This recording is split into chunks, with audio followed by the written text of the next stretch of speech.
Орхон онг экотөсөл.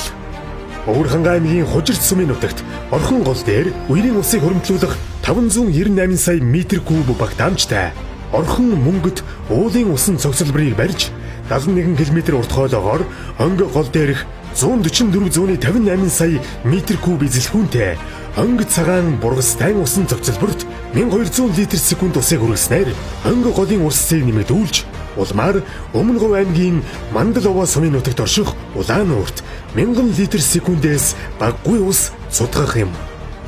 Улаан уураас ус дамжуулах шугам хоолоогоор Өмнөд говийн уул уурхай хүнд үйлдвэрийн бүсэд 500-аас 800 литр секунд ус очихоор тооцож байна.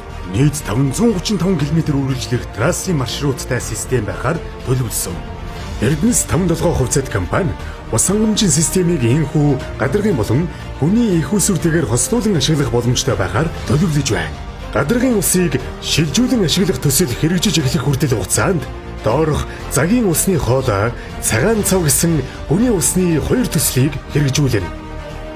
Эхний хэсэгт хийгдэх цагийн усны хоолойн төсөл болон цагаан цавын усны ордоос ус татах төсөл нь Хэрлэн голоос ус татах трассын дагуу байрлаж байгаа нь ирээдүйд төслүүдийг хооронд нь уялдуулах гадаргын усаар гүний усны ордуудаа эргэн сэргээх боломжийг олгож байгаагаараа давуу талтай.